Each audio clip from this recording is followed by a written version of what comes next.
I call this Town of Edson Committee of the Whole meeting to order Tuesday, January 13th, 2026 at 7 p.m. In the spirit of truth and reconciliation, we acknowledge the Town of Edson is located on Treaty 6 territory, the traditional and ancestral lands of the Nahinawak, Saulteaux, Siksika, Piikani, Kainai, Dene, Nakota Sioux, and the Otipemisiwak Métis Nations. We honor the knowledge of this land, the elders and youth which gather here, and our ancestors who have gathered here for centuries. Before I call for a motion to accept the agenda, CAO Beverage has someone to introduce, a special guest to introduce this evening. Thank you. Oh. Hang on. Thank you, Deputy Mayor Fogarty. I have the distinct pleasure of introducing the Town of Hinton's intern, Annalise Master, and I have spent the afternoon together sharing about how Edson conducts our business, and just we've had a great day, really helping understand a little bit more about Hinton as well as their processes and sharing how we do things. So I would like to welcome the administrative intern for Hinton to our council chambers this evening. Welcome. Thanks for joining us. Can I get a motion to accept the agenda for the January 13th, 2026 Committee of the Whole meeting? Councillor Holden?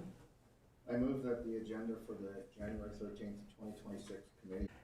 Can I get a motion to accept the minutes of the December 3rd, December 9th Committee of the Whole meeting minutes?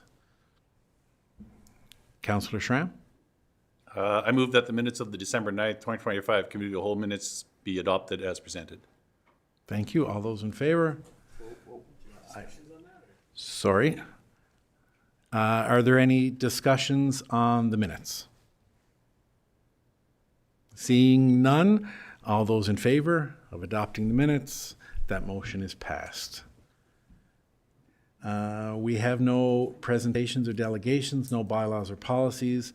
I'll move to our business items. First, we have Donna Cross, who will present the Hillendale Phase 2 Condition Assessment Preliminary Report.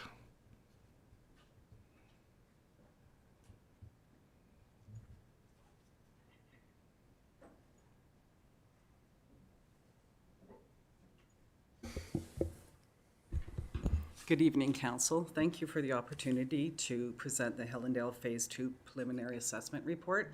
Supporting me on this this evening is Mike Seffler from WSP Engineering. We have created a slideshow to go with the report. It's just more of a high level to go through in the report. Then afterwards, if you'd like, we could ask questions, or if you have anything during it that you'd like to stop at, just let us know. Okay, so at the time of the construction of the Hillendale Phase 2, it was designed using standard Alberta-wide standards for the drawings. In this particular case, it was the City of Edmonton standards drawings. Since this time, it's become very evident that these type of standards do not perform well in Edson due to the type of unique soil that we have in our area. The soil are generally sand salt materials, and it is highly susceptible to movement during freeze-thaw cycles. Repeated seasonal movements has resulted in the infrastructure distress, particularly for any shallow buried utility surfaces. So then we're going on to the condition assessment report. So following the 2023 wildfires, several planned projects were delayed. That allowed administration to be able to hire WSP Engineering to do a report on Phase 2. The reason that they wanted to do this was to review would cover the roadways, sidewalks, curbs, gutters, any of your shallow and road top surface infrastructures. This was also to identify the impacts of the freeze-thaw cycle and the ground movement on the existing infrastructure. And we also wanted the report to provide report recommendations that support future development and long-term capital planning.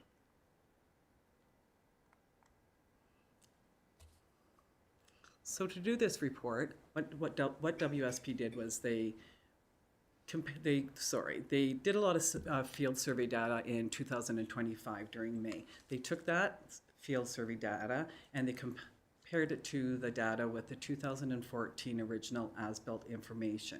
The reason they were doing this was that they were comparing the difference in the elevation throughout the phases in that area.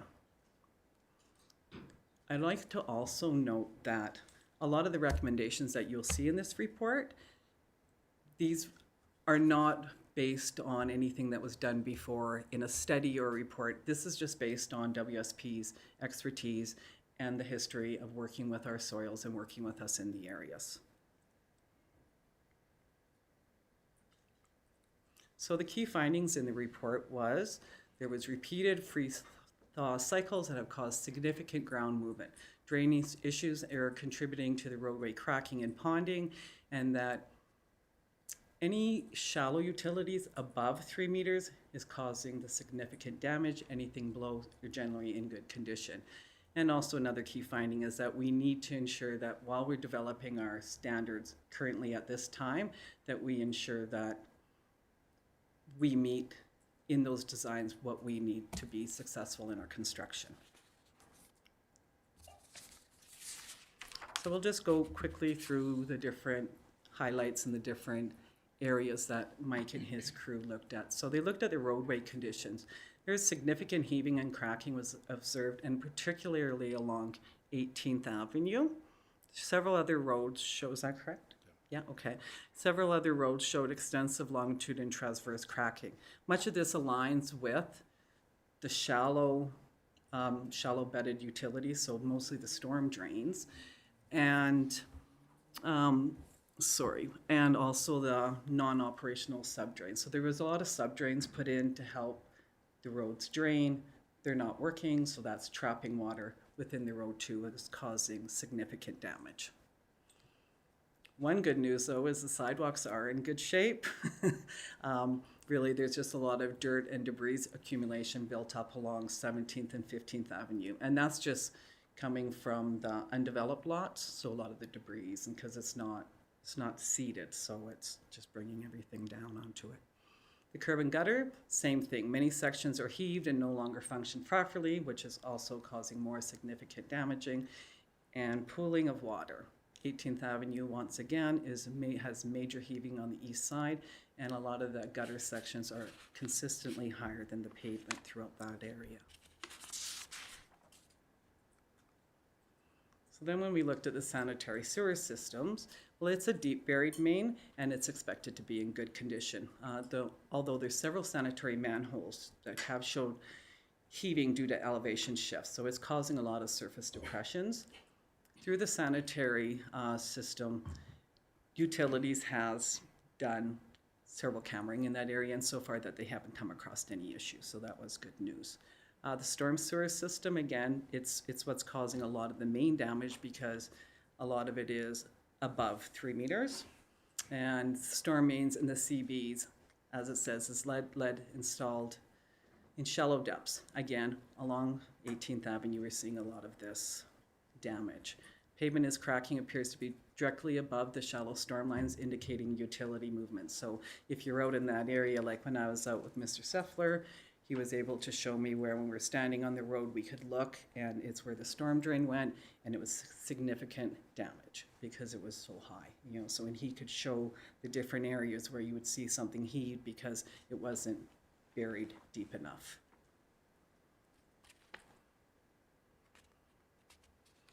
So then this slide here just shows the recommended improvements. So when WSP looked at the whole area, there's a lot of work to do. And to bring something forward to council that is a little bit feasible and easier to manage, this is what WSP came up with. They proposed that we look at doing phases. So we have phase 1, 1A, 2, and 3. So I'm just going to go to the next slide because it'll actually show you the areas better. So the priority for, phase 1 priority, it's about 49 lots. Estimated cost is a little over $1 million. And it focuses on 15th Avenue, 43A and 43th Street. And the improvements are more to manholes, catch basins, curb and gutter. The road was in pretty good condition. There will be a little bit, I think it's 50 millimeter overlay that you have to do in some areas, but all in all, that area is still pretty good. And when we go to look at Phase 1A, this is just an alternative property area. So it's got 14 lots. Its estimated cost is 1.8 million.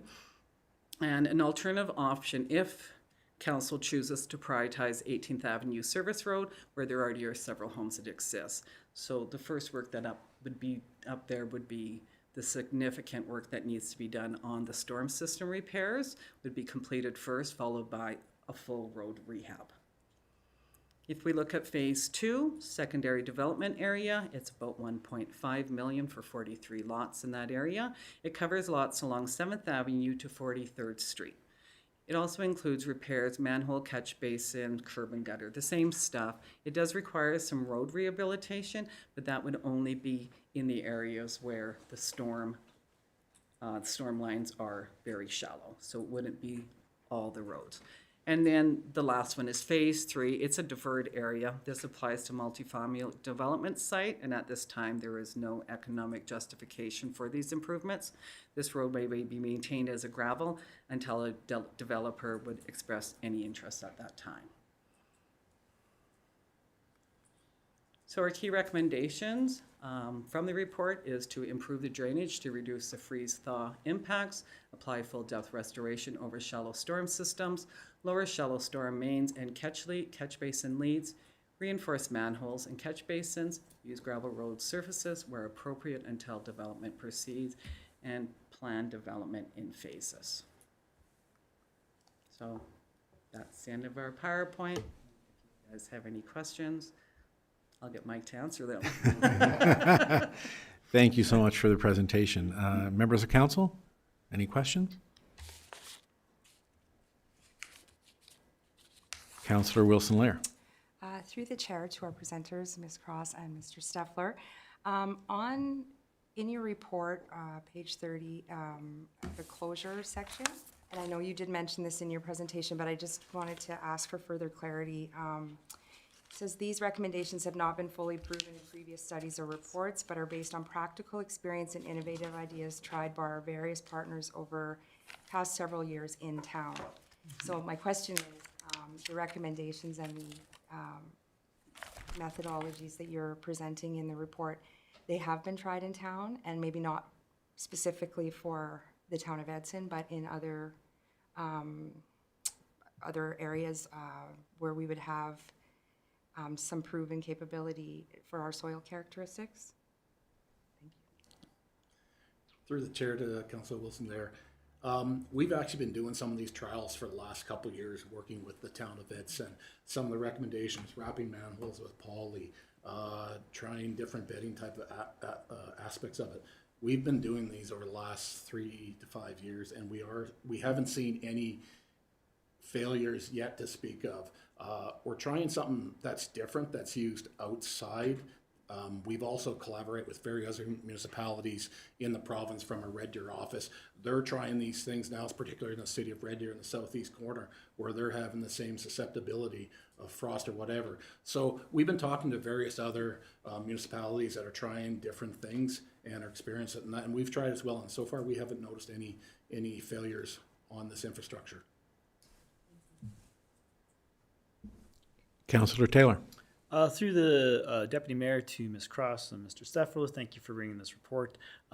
Hillendale Phase 2 is something that has come up quite a bit this last term, and I'm sure will come up quite a bit this term, but we needed this work done to know if there's any severe damage, and obviously we see some surface level or shallow damage that needs to be perhaps addressed. My question is regarding, the current homes are there or possible homes that could be built. Does any of this damage, can it be detrimental to the operations of any of the homes there? They could cause flooding or cause interior home issues, or could cause issues with building new homes there at this time. Through the chair to Councillor Taylor, what we've noticed in Hillendale is there is a high water table as we know, people have sump pumps, things like that. If you're prepared for it, these changes should not cause problems. But I think as we get more and more development occur, like we have in phase one, you're gonna see probably a little bit better impact to that water table where we can actually maintain across the board, because right now you have segmented homes. And as soon as we can kind of consolidate homes a little closer together, I think in the long term, you're gonna see a benefit to the future development of phase two. Mayor Zahara. Thank you, Deputy Mayor, and thank you, Ms. Cross and WSP for their work on this. Just for the new members of council that may have not been out to Hillendale and looked closely, the pictures really, I don't think, do it justice to see exactly how bad 18th Avenue is. It was shocking when we did a tour last term to see the amount of damage in that area. So it's good to have this information. One of the things that I see in this report that does concern me a little bit, how confident are you that there's no issues with the deep utilities? Obviously, we have a lot of experience with deep utilities in our community, but I know that there's been no assessments done. I don't know if we have cameraed any lines since this report was prepared. I'm just hesitant to spend any money unless we know exactly what is going on with the underground infrastructure, because as you know, we have in the past history sometimes have, done some major work and then have to dig it up because we didn't do that that assessment. So I don't know if we have any indication through our maintenance programs or that sort of thing. To the mayor, yes, the utilities department, when we were working on this report, they have been doing cammering and flushing within the air. To what they've done now, they have had no issues. Now, they have not completed the whole area. I think I can have. Have they completed the whole area of flushing of Hillendale? Yeah, we haven't completed the whole area of the camera, but we have done a few of those blocks in front of the existing houses. And the underground infrastructure looks like it was put in from day one. Yeah. Nothing has moved. If you look at Steffler's report, or sorry, WSP's report, you'll find out the bottom of the manholes have maybe dropped 1 inch.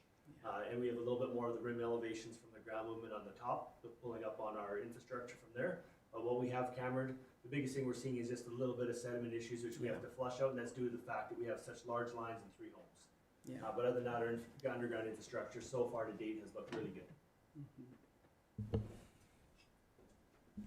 Councillor Taylor. Through the deputy mayor to council. Hillendale Phase 2 is something that I think in this term we really need to tackle. I think Mayor Zahara said it right for a number of years that based on the sale of homes there, we have a 90-year supply of homes. And if we are going to do work in Hillendale Phase 2, if we are going to do this repair work, it's a hard sell to say we're doing this repair work for the 4 homes that are there. Meanwhile, there are many other areas in town that have 60 homes that drive over the same heaves that they have driven over for several years. And we're going to spend over $4 million in Hillendale where there's only 4 or 5 homes. So we need to get serious about how we're actually going to market and then sell homes in that area so that we can justify spending the money down in that. I'm not saying that it shouldn't be done. Obviously, visually, it's problematic. Mr. Steffler says if we get more homes there, then certainly we're going to see more issues with that infrastructure. But we need a better plan. I know that some have been tried over the last few years, but we're going to have to really dig deep in this term about how that's going to occur if we're going to spend the money down in this area, right? And again, it's a hard justification to every resident in town who believes that their road is the worst and their road needs work, and there we are spending money in an area where very few people live, right? So we're just going to need a better plan than that. Mayor Zahara. Thank you, and I think those are discussions for, through the chair, discussions for a future time. I just want to clarify, I believe Mr. Steffler said if you build more homes, there'll be less issues. Oh, yeah. Yeah, so I just wanted to clarify that. To Councilor Taylor's point, though, yeah, it is a hard justification. It's the apple and egg, or the chicken and egg thing. It's been a long day. you know, if we don't spend the money, how we expect to develop the area, but if we don't develop the area, how do we have, you know, so I think those are great discussions for strategic planning and other discussions we'll have with Hillendale, but I think this information is critically important for us to develop a plan moving forward that's going to work for the community. I've learned a lot of things in here that I did not know about, you know, the shallow utilities, and you know, I think anybody on the previous council thought we had a lot of issues underground with the deep utilities, which would be really concerning. But it's good to hear that it looks like all that stuff is good. So it's just surface level stuff that over time, hopefully we can tackle. And like Councillor Taylor says, we keep deferring First Avenue and 7th Avenue, which are definitely priorities for me. So it's how do we pay for these things, right? Councillor Psichny. Yeah, through the chair to council and administration. The interesting part I find with this is when I zoom in on the pictures, this is a 10, 12-year-old neighborhood, and the cracks haven't got an ounce of tar on them. And I think that comes to there's nobody living there, so there's nobody complaining about our roads. There's nobody saying, oh, hey, I got a pothole, I'm not hitting it, they're not doing it. And to go spend money on a neighborhood and to not maintain it again would be, to me, problematic. I do like the fact that we're looking at it. You know, I don't know if that design in that neighborhood differs from the design from phase 1 or not. Like, if it was it designed differently than the previous phase? And then maybe a question I would have is this, because my understanding was at the time of construction that we were designing it to the same standards that we had success within the community. So unless we design that one differently, I'm interested to find out if they are designed to the same standard or not. I just think the biggest thing, my biggest highlight on all of this is when I zoom in on the pictures and there's no tar. Entire streets, not an ounce of tar in 12 years. And there's a massive gap in the crack in the road, which means it started as a small crack and then water went in it. And the three things that wreck roads, and correct me if I'm wrong, Mr. Engineer, but it's water, H2O, and ice. So if we keep letting it into the bases, this doesn't help. But I would struggle to fix it and to not maintain it again. But that's my comments. We need to work on our maintenance plan, I guess, is what my deep down comment in this one is. We're not maintaining our roads and then they fall apart. Any other questions from council? Councillor Holden. Yes, through the chair to the presenters and council as well. I'm going to echo some of the concerns that were spoken by other councillors in that. It's $4.5 million to fix an area where there's 4 homes. Yes, we should do it because we can sell another 40, 50 homes in that area or more. But the issue is there's people that are living in streets where there's 50 houses already on that, and their roads look just about as bad as those do. It's just a cost ineffective way, and I do echo Councillor Psichny's thing that we our maintenance program, if we step it up a little bit, we may be able to prevent some of these other areas from becoming phase 2 Hillendale. So thank you. Any other questions or comments from council? So for myself, I agree with lots of the questions and comments, or wondered about some of the questions and comments that were brought forward. My biggest concern would be how quickly this could deteriorate further if we choose to do nothing or very little, and create a situation where the cost could be much, much more. And I understand that we have priorities in other areas as well, but I guess that comment is more towards council. How do we prevent, and maybe Councillor Psichny and Councillor Holden are right, maybe it's our maintenance that needs to have a look at what they can do to make sure that we at least slow down the deterioration that's occurring there. So thank you both very much for your presentation. I appreciate it. Thank you. Thank you. Moving on. Next, we have GM Hawken, who is going to present on the cemetery cost recovery analysis. GM Hawken.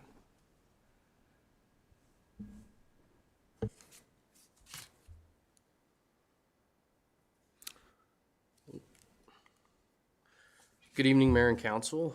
Tonight, The presentation's coming forward to discuss the cost recovery analysis for the cemetery that was a request through the 2026 budget deliberations.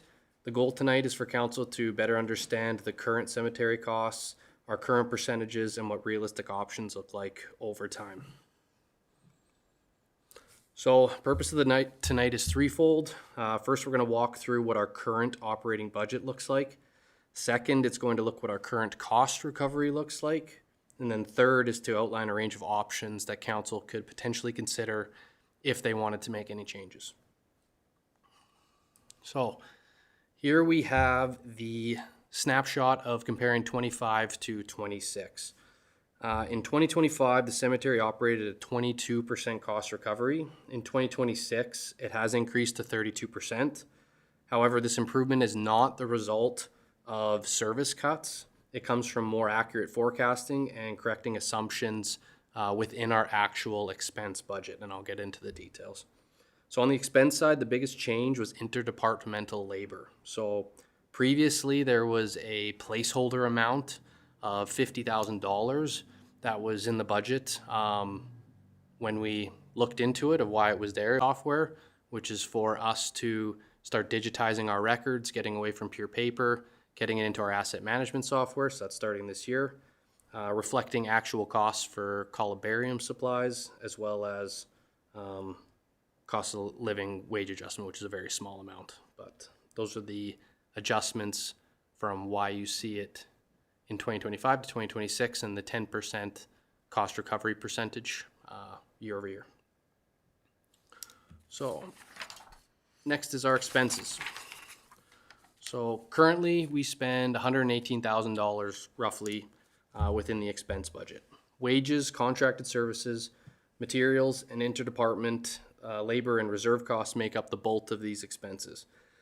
It's important to note that many of these costs are either fixed, legislative, or operationally required and are based on previous year actuals. There's limited ability to reduce expenses without further reducing service levels. This is why, as you'll see through the recommendation tonight, in order to make a change on the cost recovery percentage, we need to look at the revenue, which is the next slide. So currently right now revenues are just over $37,000. These come from our three predictable sources, which happen majority of the time for every single plot sale. So that is the plot and columbarium sale, the opening and closing services, and the monument permits. These figures are based on predictable, reliable year-over-year actuals, and that's how we get these figures, and that's how we base our revenue, depending on how much was sold last year, the year before, averaging it, and that's how we have to budget conservatively that way, because for lack of a better term, we do not know how many people are going to pass away year over year, so we use averages. Where within our current fee structure, there are resident and non-resident rates. When that happens, we use an average in order to do the budgeting because we don't know how many non-residents versus how many residents are going to come in. There are other fees within our bylaw, specifically second opening, closing, secondary nameplates, ownership transfers, additional depth burial charges. We do not budget for those in revenue because they're very rare and they do not happen on a regular basis at all, sometimes not at all year over year. So if they do happen, they are still considered revenue and they go against that cost recovery percentage. However, they're not built into the math that you're seeing tonight. Next is our municipal comparators. So the communities of Hinton, Whitecourt, and Drayton Valley were selected because they are regional municipalities with similar population styles, as well as an urban setting with a rural context. The table also shows what Edson fees would look like if it was to adjust to a 40% or a 50% cost recovery. We talk about that in later slides. And just to be clear, these are not recommendations. These are just reference points for council to understand where we sit with these other municipalities.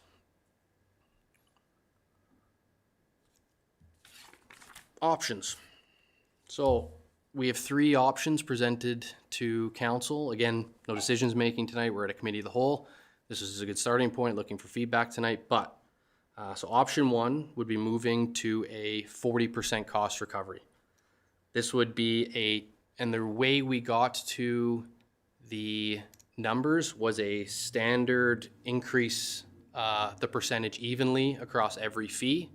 That way it was just a lot easier and clearer to see how we got to where we got. So for option one, if you were to bump up to a 40% cost recovery, this would require roughly a 25% increase across all of the sales that you can see on the slide. So that would be a 25% increase on columbarium and niches, wreath and plaques, cemetery plots, burials, cremations, and permitting.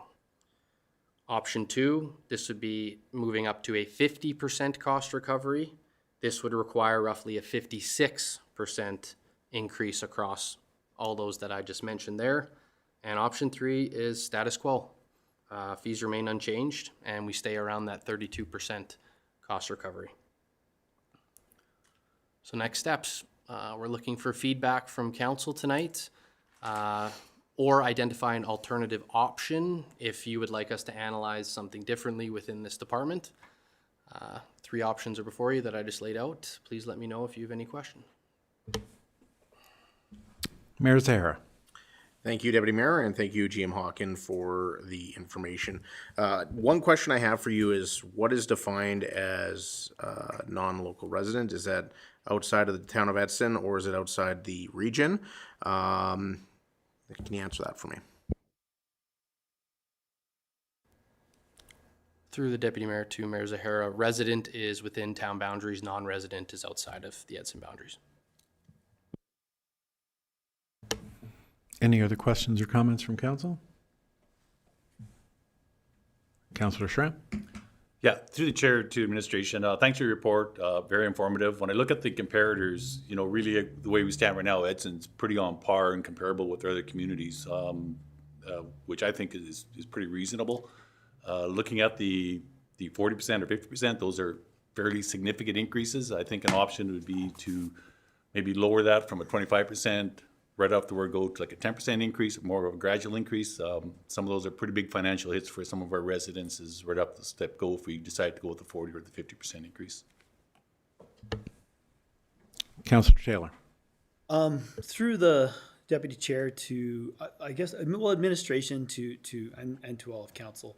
I know that when we spoke of budget, I know I spoke about cost recovery at the cemetery, and I think the idea of a complete cost recovery is an impossibility. That being said, we're also kind of in our expenses taking into account things that perhaps aren't the residents' need in terms of providing, such as maintenance. Well, that's on us. The software, that's our choice to do that. What I'm looking at cost recovery is basically someone has purchased a lot. They need labor of which to do things within that lot, provide those services within that lot, and the exiting of that whole process there should be pretty close to cost recovery. And I've been trying to look at it. I mean, I look at the numbers in terms of our expenses. If we were to take out the maintenance, take out the software, and take out some of the park's labor of going into mowing the lawn, then what are we looking at for just the operation of just getting a plot or getting a columbarium? That's the kind of cost recovery that we should be looking at, because that's what the residents should be paying. So when I look at it, yeah, I think we might be close, but I actually still think we're kind of lower. That if you want to just pay for that action that the resident is paying for. I don't know how to get closer to that action. I don't know whether it is 40%. I guess my question to administration, when we look at our comparators, when did those comparators update their bylaws? Because one of them was very low, as if I don't know how long ago it was developed. If it was in the last couple of years, then okay, but if it was several years ago, then they're probably looking at wanting to update theirs as well. And although we try to be average, there's nothing wrong with on this particular issue to say we want to go a little bit more, because they happen infrequently. It's not like the leisure center. It only happens to a few people. It is a big hit once in a lifetime, essentially, right? That is it. For some families, it is once, and maybe they don't do this again for another decade. So looking at an increase in this particular area might be, I think we should happen.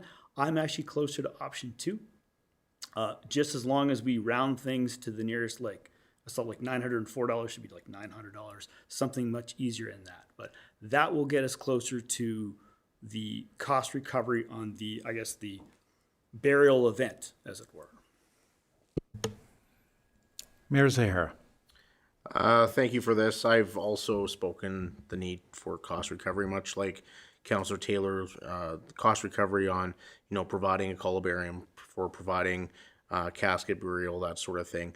I think it's really hard to start slicing and dicing the budget to figure out what the cost is per whatever. We could spend a lot of time dissecting for another $10,000. That's a complete waste of staff time, as far as I'm concerned. This data is interesting. Yeah, I will reserve my comments. I don't see myself being able to support getting to a 50%, even though that's probably where my head goes when I think of cost recovery. I think the jump is just too much when you're looking at comparators. You do have to be within the realm of reasonability here. A lot of families don't have a lot of money where they can spend, and it's already a hardship for them. So I do think we do need to gradually increase. Maybe looking at a 35%, and then gradually over 3 or 4 years getting to a 40% cost recovery. I do disagree a little bit with Councillor Taylor about the maintenance and that sort of thing. There's a cost associated with that, and cost associated with the grounds, and we see here in the report that we're responsible for monuments and things of that nature, which can be quite significant. And every time we put a columbarium in, it's a major expense. So I think that we need to gradually increase those fees. I don't think taxpayers should be, subsidizing as much as they are. But I also don't think that it will become affordable if we don't subsidize at some point. I guess it's just a question of what that number looks like. And I think that if we pick a number, I think council should pick a number. If it's 35%, 40%, and then based on the cost, and adjust the fees accordingly year over year to ensure that we're continuing to do that, just like we should be doing at the Leisure Center and other services that we provide. It's just a matter of what the philosophy of the council is. Before we go to the next councillor, I would just like to make a point about, I appreciate the comparables, but I would like to know, so if we're at 32% cost recovery currently, comparing the costs in the other communities are fine, but what level of cost recovery are they at? They might be at, even though their fees are quite different, their cost recoveries for operating their cemeteries might be quite different. So their cost recoveries might be higher than ours, lower than ours. I'd like to know that as well. Just a thought that I wanted to get out before I forgot that one. Councillor Taylor. Yeah, through the deputy mayor, I must make an apology. I got my options mixed up. I meant option 1, that the 40% increase. Thank you, Mayor. Oh yeah, now I'm backtracking. That totally. But I had it's in my book and everything. But yeah, I got my options. I thought option 1 was status quo. Option 2 was 40%. But my apologies. So option 1, 40% is optional, or my option. Thank you for the clarification. Councillor Pisichny. Yeah, through Deputy Mayor to Council. I'm following along with the comments and the statements, and we if you look back, it wasn't that long ago. Like our costs, we increased our costs a little while ago. I think when we buried my dad, it was $300 for a plot, and that's 25 years ago now. It hasn't really gone up a lot. So I would support myself. What I'm looking at when I look at this, and maybe not a 40%, like I'm looking at option 1 personally. But where I struggle with it is like to make our rate like $12.40. So I'd like to see I would support a 40% cost recovery, but then we would round down the cost. Like instead of $12.47, it'd be $1,200, and instead of $9.97, it'd be $9.50, and instead of $7.29, it'd be $700. So just to make it not weird. that's where I'd go with it. At the end of the day, there's a cost to burying somebody, and there's a cost to municipality. And I think at the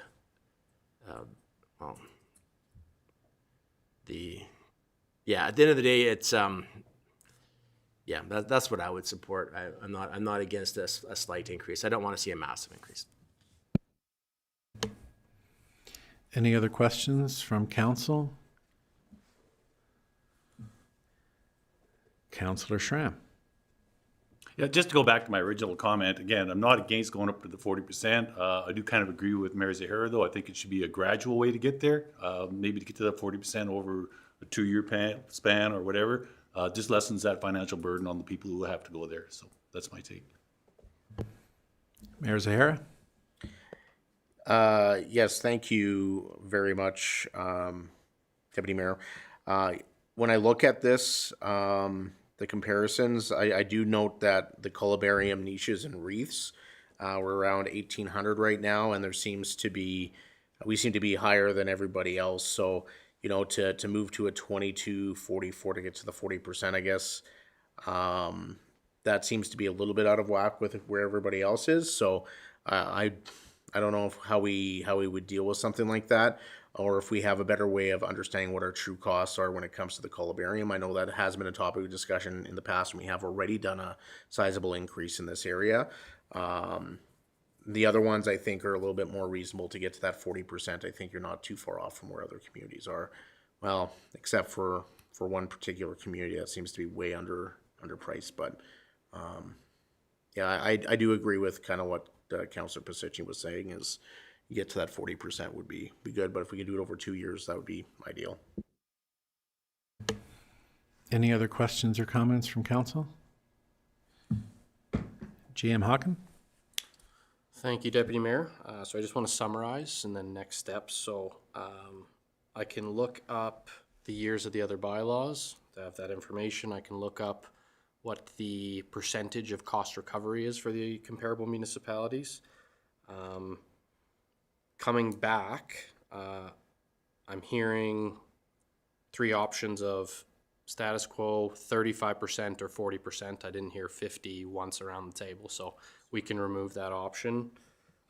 We'll use rounded numbers when we bring back this was just purely for a mathematical exercise, but I hear your point. So my last question to council is, would you prefer this to come back for a decision before spring adjustments, or would you like to do this for spring adjustments? Anyone on council want to answer, give their thoughts on that? Mayor Zahara? I would suggest that, yes, spring adjustments to take effect halfway through the year, so people have time to prepare. Maybe that's the 35%, and then when we look at the 2027 budget, maybe we can look at getting up to 40 in that budget cycle, or something of that nature. Maybe we're looking at 2028. Councillor Pasicci? Yeah, that gives people the opportunity if they don't have a rush on buying plots. Councillor Taylor? To the deputy mayor, I was going to say the exact same thing as Councillor Posishny, that, yeah, if people know it's going to go up, and some people do buy their plots ahead of time, so this gives them the opportunity to get a discount. Any other questions or comments? Mayor Zahara? I think we need to hear from the other members of council. Well, I'll add what I was going to say at the end. I'm in favor of a much more gradual increase as well, like Councillor Schramm and others mentioned. I think 40% can be an end goal, but I'm okay with that being achieved over even several, 2, 3 gradual increases over time to give people time to adjust. That would be my preference.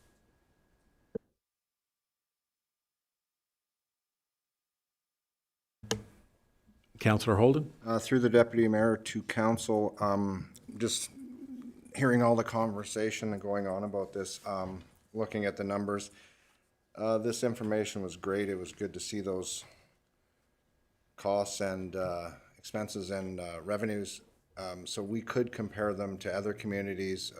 The one is kind of skewed, I think, a little bit, but we're not sure why. But I would support moving forward to a cost recovery method in a gradual basis. You know, even at 40% increase on a cemetery plot, to me, that's reasonable, very reasonably priced. So I think that if we can move forward in to a cost recovery in the 40% range over a couple of years, I think that would be more than palatable to most people. Councillor Wilson-Lair? Through the chair to GM Hawken and the rest of council, I too have thought a lot about this. We're part of that, or my family has been part of that cost that you can't determine in terms of second things and moving people and all that kind of thing. So I understand the spring adjustments in the halfway through the year. And I think the pre-planning piece is extremely important. And it was something that I had thought about during my reading of this presentation, was that there are lots and lots of options for people these days, and we do have to think about cost recovery for what it does to the municipality. There's going to be citizens and non-residential citizens that have moved and maybe want to be back here with family and that kind of thing. So the cost recovery has to make sense. There are options, more than we've ever seen over, you know, the last even decade for what people can do. So, and I did want to, for the broader public, to mention it again, that the pre-planning options are there. And I think that the funeral home and even when their inquiries are made to the town, that those are expressed to people when they are doing their planning. Thank you. Any other comments from council? Seeing none, thank you, GM Hawken, for your presentation. Appreciate the information, and thank you for making a list of some of the things that you can get back to us on. Appreciate that. Moving on, next we'll have a presentation from Mrs. Bird, our Recreation Manager, on the YCE Multiplex. We'll get an update on the multiplex.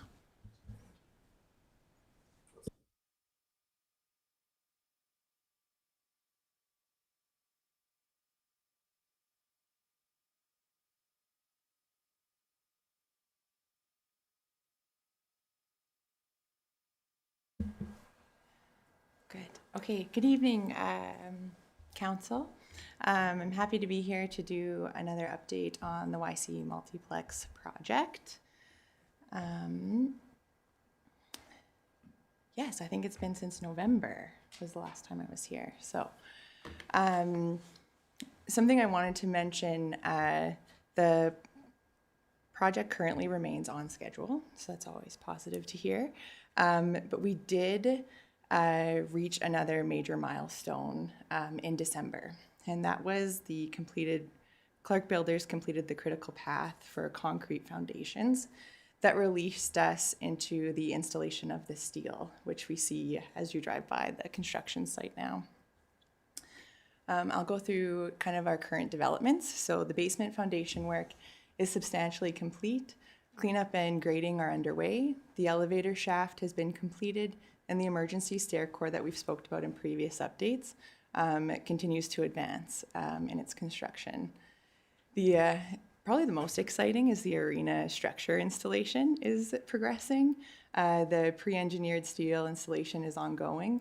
And even as we go through the pictures, and I'll probably reiterate or repeat myself, but the pictures that we're going to see tonight, they were taken a few weeks ago, where if you go by today, we have the roof panels on top of the steel structure, which is super exciting to see. We also have the lobby structural steel installation has begun. The gymnasium walls are being formed and poured with the completion of that north wall that has happened. The aquatic structural steel has been delivered, and the grade beams and firewalls are advancing across all of the major areas. We have the temporary heat in place. Permanent gas line is active. Sorry about that. And the electrical conduits in the aquatics basement have been completed. As always, we have our major updates on the website, the project website, ycmultiplex.ca. So now we're going to get into the photos. So this photo isn't super great. We've actually had a better photo go on to our social media and to our website about that north wall completion. But I had already submitted my presentation. So this is the north wall of the gymnasium and how it's been completed. It's just under that hoarding right now. And then in the center photo here, this is the aquatic steel that's been delivered. And then to the right of that, this is the lobby steel that has been erected. So you can start to see that structure in place. And the excitement, the arena, right? So that first picture is the arena when you're standing south of the structure, looking north. And again, if you look today, if you go by this, by the center and the construction site, you'll see that those roof panels are on that structural steel already.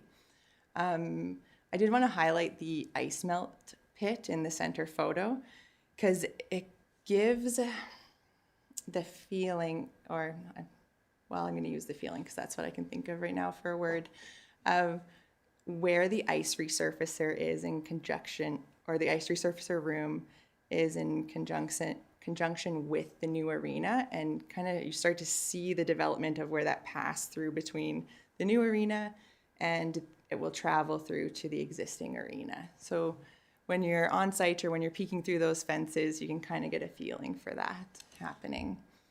And then on the right-hand side here, the arena north, this is when you're standing north of the arena, looking south. So lots of excitement at the construction site. I guess both sites. So the next slide, so if you've, did I do something to it? Technical difficulties, excuse us. There we go. So if you've been to our website before, you'll notice that we do have links to construction site cameras. So I thought it would be a great opportunity for us to look at a time-lapse video. So we have one camera facing the aquatics and the gymnasium side of construction, and one camera facing the arena side of construction. So we'll take a look at kind of the progression since the cameras were installed to a few weeks ago. And then we can kind of see how it goes. So it's one photo taken every day. So you can kind of see how the site takes shape. And you see that stair core in the background that we've talked about being erected. And it's hard to see, but in the very far background, you see that elevator shaft also coming together. And then the walls forming for the aquatic center. They're more in the foreground. And a bit of the steel structure for the lobby in the background there too.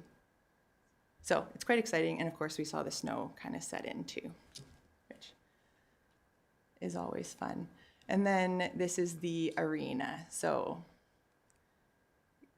this is where the excitement really happens. As we move through, we have the groundwork, foundational work. You'll see the firewall start to be built along the existing there. And then the steel starts to arrive here. And then it starts to go up. So it did happen fairly quickly, that structural steel coming together. And then the panels, because it's a pre-engineered building, those panels will go up just as quickly. All right, so procurement and budget update. So our procurement status as it stands, most major trade packages have been awarded, with that mechanical one still outstanding because they are going through a thorough review of it, and I believe they're at their final stages of that review, our consultants. There is no impact to the schedule at this time. So our current trade packages that are under review still are the mechanical, aquatics features, pool tank plaster, and those ones are with our consultants at the moment. Any procurement variances are still being managed within design contingency, no major budget or no budget increase is being requested from the project team at this stage. And as you see on the right-hand side, our budget outlined as in previous updates to council.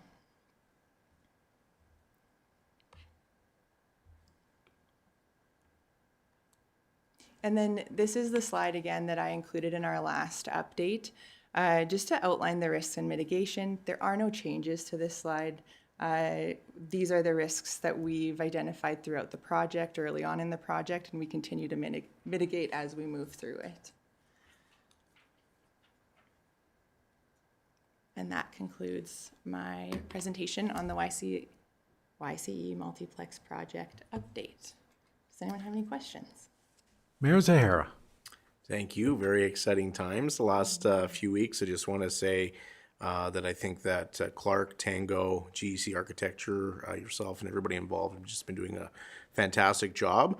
And look forward to seeing the continued progress. I'm very excited that for those folks that haven't been able to watch the time-lapse video, you can now watch it on a smartphone. So you don't have to go to a website. You can do it right on your phone. And that video looks a lot different today than it did when you put that presentation together. So thank you. Councillor Taylor. Through the deputy mayor, I also just want to say hats off to Clark Builders for the risk and mitigation that they're doing to keep the project on budget, which has been fantastic in these kind of uncertain times. And also just wanted to say, and then the Leisure Center posted this great little mural inside the Leisure Center recently. Hats off to, I think, one of our staff members, Cheryl Fogarty, for painting it. It was amazing. She's very talented, and it looks fantastic. A fantastic addition inside the Leisure Center while all the construction goes outside. So hats off there. Councillor Schramm. Yeah, through the deputy mayor to administration, great update. You answered my first question right away. We're on schedule. That's great to hear. Just one quick kind of a question more for you and your staff. I know one of the concerns right from day one has always been the challenge of parking. Now, I frequent that facility lots and I've never had an issue finding parking, but we've been through a few hockey tournaments now. Have your staff had to deal with some parking issues from residents or complaints? If you can just share a little bit on that. Sure. Through the deputy mayor to Councillor Schramm.